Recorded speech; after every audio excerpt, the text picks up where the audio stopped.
Selamat berjumpa teman-teman Aki dimanapun berada. Kali ini Aki akan berbicara mengenai kali ini kita bicara tentang tikus, ya tikus dan mobil. Kita tahu tikus ini binatang pengerat, ada di mana-mana dan bersarang di mana-mana pula. Nah, paling sebal melihat tikus keliaran di dalam rumah, utamanya di dapur, jijik. Bahkan Aki pernah lihat tikus berkeliaran di dapur sebuah warung makan, minta ampun deh itu waktu itu. Nah, kali ini Aki melihat banyak tikus di garasi mobil. Nah, usut punya usut, rupanya mereka bersarang di balik tumpukan barang, kardus, kaleng cat, dan genteng yang Aki tumpuk di dalam garasi. Nah, terpaksa Aki rapihkan dan kurangi tumpukan barang di garasi dan rajin disemprot obat nyamuk dengan harapan tikus tidak betah bersarang di garasi. Aki juga tidak mau menebar racun tikus karena khawatir racunnya dimakan kucing. Karena di rumah Aki ada 3 kucing peliharaan Oma. Nah, kalau salah satu kucing itu mabuk karena racun tikus, bisa gawat Aki ini dimusuhin Oma. Nah, kembali ke tikus di garasi ini, setelah disemprot obat nyamuk, agak jarang terlihat tikus wirawiri di lantai garasi. Tapi itu rupanya hanya sementara, karena mereka rupanya hanya bergeser sedikit di dalam garasi. Kemana? Rupanya mereka pada masuk dan bersarang di dalam area mesin mobil. Nah, bagaimana Aki bisa tahu bahwa mereka masuk ke dalam kompartemen mesin?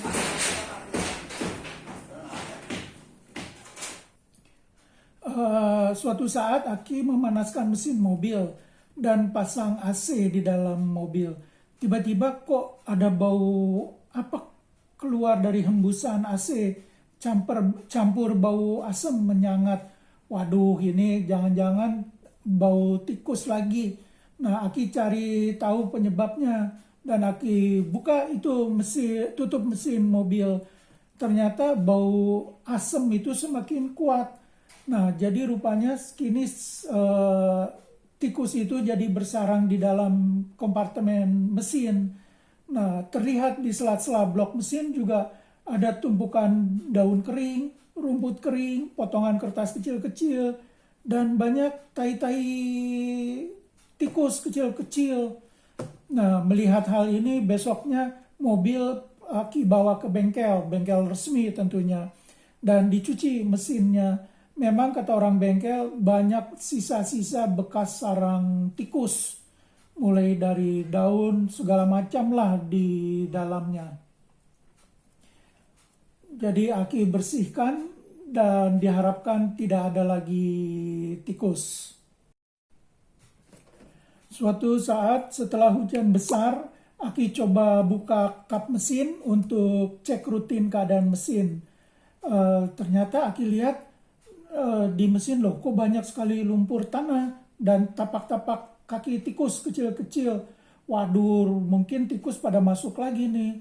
Rupanya saat hujan besar, tikus-tikus dari solokan depan rumah itu pada ngungsi, berteduh ke dalam kompartemen mesin. Nah, di samping terdapat tapak kaki tikus, pada beberapa kabel juga terlihat ada bekas di bolong sobek digerogotin tikus. Bahkan ada plastik keras di bagian baterai mobil juga bolong digigit tikus. Luar biasa memang ini kekuatan tikus itu sampai bisa menggigit bolong plastik keras. Nah, akhirnya Aki telepon mereka ini bagaimana masih ada tikus masuk ke dalam kompartemen mesin. Nah, teknisi di bengkel mengatakan coba Pak ditebar kamper di dalamnya. Juga di sekeliling parkir mobil itu disemprot minyak obat nyamuk atau disemprot minyak tanah. Tapi hati-hati jangan sampai kena ban karena minyak itu tidak bagus bila terkena karet ban, bisa merusak karet ban. Kemudian Aki ikutilah saran tersebut. Aki beli kamper sekitar 20 butir kamper Aki tebar di dalam kompartemen mesin. di bagian atasnya, di sudut-sudut di dalam, di bagian kiri dan kanan. Nah, juga di sekeliling mobil Aki semprot dengan minyak tanah untuk semprotan nyamuk. Bukan minyak tanahnya, tapi minyak obat nyamuk yang cair itu Aki semprot sekeliling mobil, tapi tidak kena karet ban karena katanya berbahaya. Nah, setelah dilakukan penebaran kamper dan disemprot, ternyata memang benar ini dapat mengurangi kunjungan para tikus ke dalam mesin mobil. Terbukti pada hari-hari berikutnya Aki suka periksa, tidak lagi ada jejak-jejak tikus maupun sarang-sarang tikus berupa daun kering dan sobekan kertas lain-lainnya. Juga tai tikus berkurang.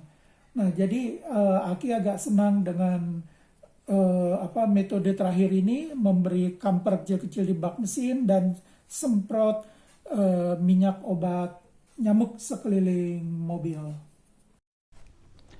Mengenai kamper yang akan digunakan, bisa digunakan merek apa saja, asalkan dia bundar kecil-kecil, seperti yang Aki gunakan ini. Nah, ini kamper yang biasa digunakan untuk di lemari pakaian atau tekstil, bundar-bundar kecil-kecil. Kenapa harus bundar kecil? Agar mudah ditebar di dalam kompartemen mesin. Silahkan digunakan kamper merek apapun juga.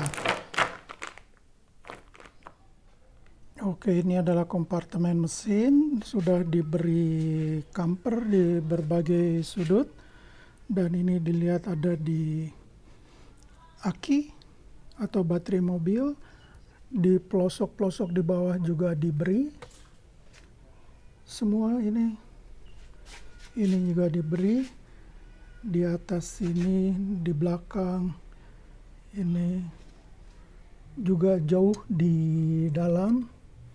Kita beri kamper.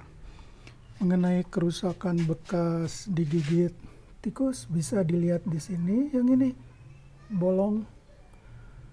Lalu ada lagi, mudah-mudahan terlihat sebelah sini. Ini. Dan ada lagi jauh di bawah. Mudah-mudahan terlihat. Nah, ini dia. Terlihat bolong.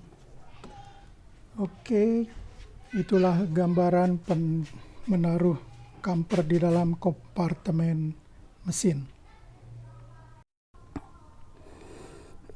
Nah, teman-teman, inilah semprotan obat nyamuk yang sudah diisi dengan obat nyamuk cair. Kita semprotkan ke sekeliling kendaraan, nempel di atas lantai. Jangan lupa pas dekat dengan ban mobil, jangan sampai kesemprot karet mobilnya karena akan merusak karet. Oke, sekarang kita perhatikan.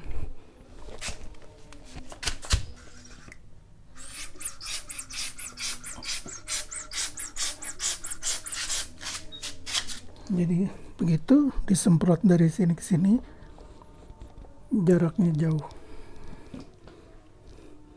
Bisa dilihat ini batas cairannya nempel di dinding, yang dekat ban tetap kering. Nah, ini diharapkan tidak disukai tikus. Kita semprotkan sekeliling mobil.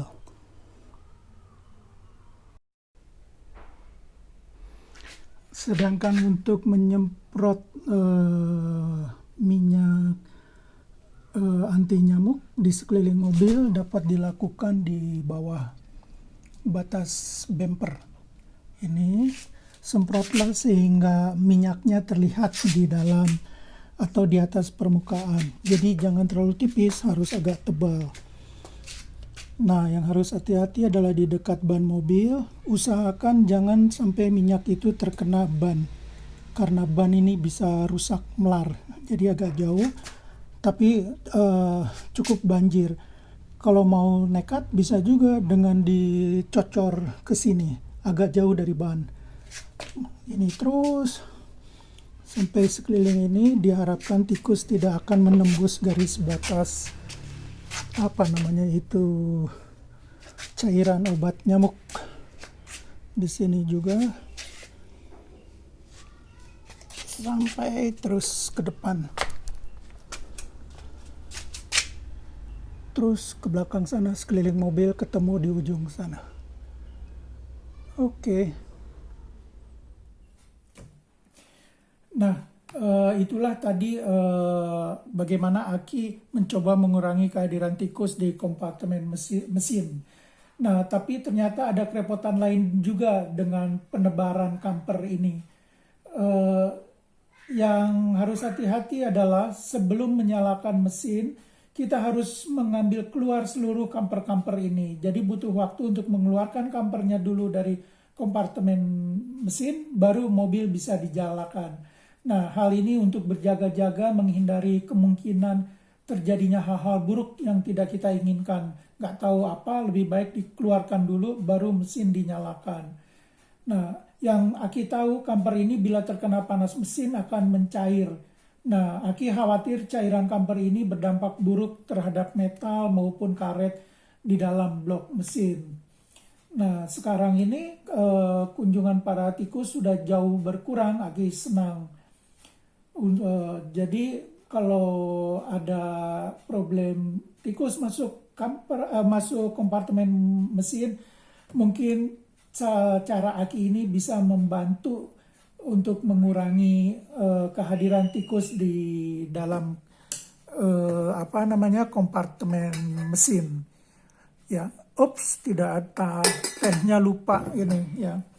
Oke, itulah penyampaian Aki kali ini. Sampai jumpa lagi di acara berikutnya.